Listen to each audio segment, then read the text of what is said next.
Hello friends, welcome to SMB Hunar. આજે SMB રેસિપીઝમાં આપણે કલમડો બનાવતા જોશું. કલમડાને આપણે ઘણા વેથી ડેકોરેટ કરી શકીએ છીએ. ડ્રાય ફ્રૂટ્સ નાખીને બદામ પિસ્તા નાખી શકીએ છીએ આપણે. પછી કિસમિસ અને ચારોળી નાખી શકીએ છીએ. રોઝ પેટલ્સ યુઝ કરી શકીએ છીએ. ખમણ નાખી શકીએ છીએ.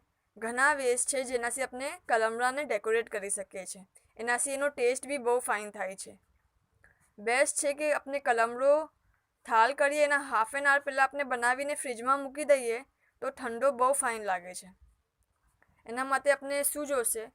200 ગ્રામ ચાવલ, 5 કિલો દહીં, 1 કપ શક્કર અને અહીંયા બારીક કાપેલા બદામ અને પિસ્તા છે. આપને જોવે તો ચાલોળી, જે બી આપને જોવે, દ્રાક્ષ, જે બી આપ નાખી શકો છો. ફ્રૂટ્સ બી નાખી શકો છો.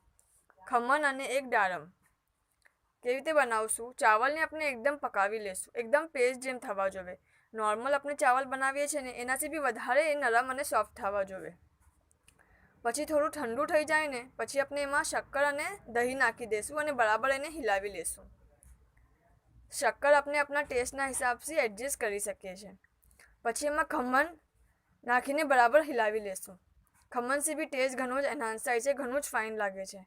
પછી એના પર લાસ્ટમાં આપણે ડેકોરેટ કરવાને બદામ પિસ્તા છિડકી દઈશું બારીક કાપીને. દાડમ નાખી દઈશું. યા આપણાને ચાલોળી લેવી હોય ચાલોળીને દ્રાક્ષ નાખી શકીએ છીએ. કિસમિસ, સૂકી જે દ્રાક્ષ આવે છે એ નાખી શકીએ છીએ.